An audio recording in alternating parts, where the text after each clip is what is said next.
Nako, nakonsensya na nga ba itong si Escudero dahil biglang bumaligtad at pinaghahanda na itong kapwa niya senador para sa impeachment upang ituloy na ang impeachment laban kay Sara Duterte. Alright, welcome back to my YouTube channel. I'm Andes Vlog. Nako, breaking news. Biglang bumaliktad itong si Senador Escudero. Kung magugunita nyo po mga kaibigan, ay matigas ang ulo. Ilang linggo na ho ang nakararaan hanggang nung isang araw ay matigas ang ulo nitong si Escudero. Ba't kahapon ho, kagabi lang nagsimula, ay biglang lumambot ho ang kanyang ulo, biglang lumambot ang kanyang kalooban, biglang lumambot ang kanyang pagkatao. Ano ho ba ito? Nakonsensya? Nakonsensya nga ba ito o may konsensya pa? Sapagkat biglang bumaliktad, tuloy ang impeachment, mga kaibigan, at pinaghahanda na ang mga kapwa senador. Nako, ito po ang ating mainit na tatalakayin mga kaibigan.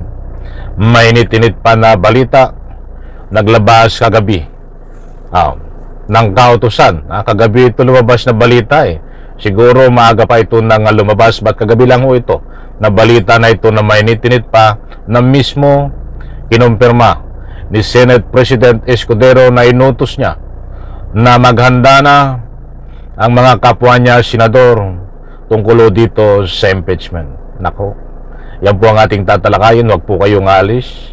Kapag mayroon po kayong pagkakataon, ay patapusin, panoorin, pakinggan ang ibabahagi ko po sa inyo.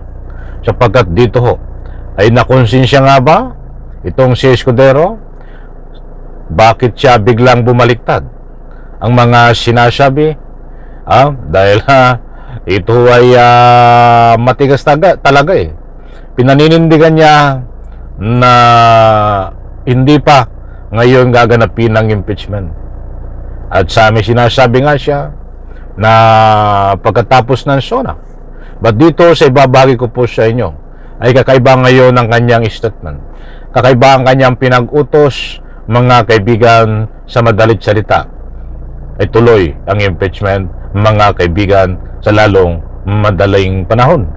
Yan ba ang ibig sabihin ni Escudero? Ito po mga kaibigan, shoutout po sa lahat. Ibabahagi ko po sa inyo itong buhat po sa utos ni Escudero.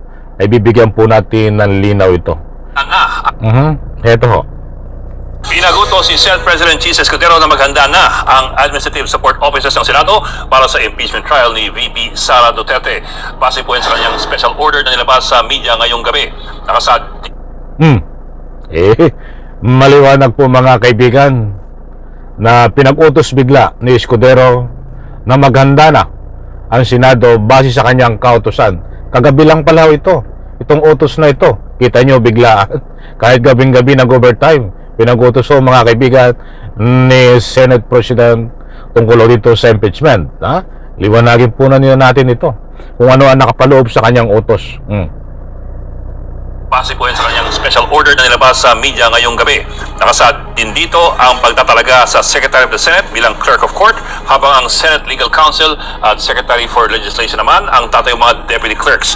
Naglabas din ng memo ng Administrative and Financial Service ng Senado para ipagbigay alam ang magiging budget at iba pang requirements para sa impeachment trial ni VP Sara Duterte. Matatandang kahapon lamang nang muling sabi ni Escudero na hindi urgent legislation ang impeachment ng bise. Sabi naman kanina ni VP Sara sa isang event sa Cebu City. Kita niyo ho? Ilang minuto, segundo, oras, sabihin na nating oras, ay biglang nagbago ang kaisipan, pananaw, pananindigan, stand nitong si Senador Escudero. At kahit gabing-gabi na nga ho, ay pinag-utos ang sa kapwa niya senador na maganda na sa gaganapin ng impeachment. Mga kaibigan, maliwanag ho dito. Hindi po tayo nagpapakalat na naman fake news. Ito pa po ang ating matutungayan, patindi parang patindi. Mga kaibigan, kunin naman natin ang panig ni Sara Duterte.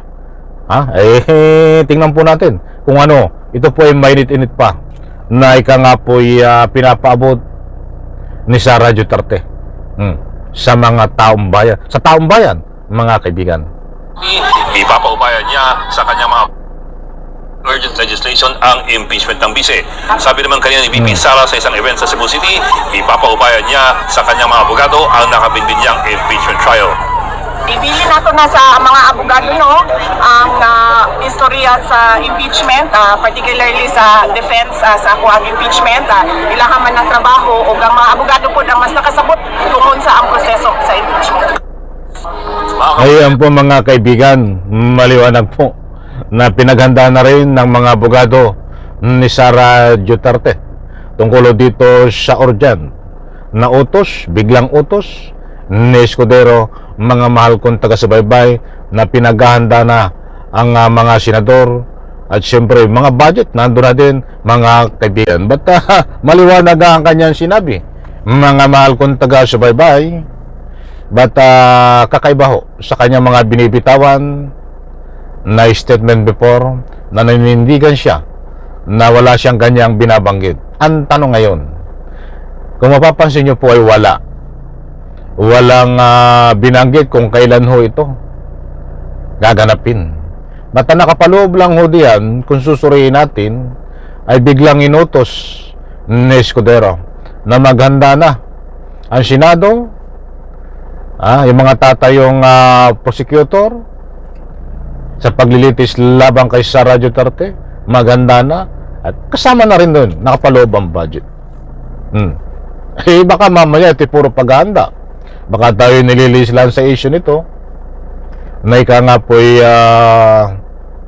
para lang lumamig at makakuha ng simpatiya itong si Escudero dahil binabanatan siya ng taong bayan ngayon, pipira ang kanyang mga tagasunod.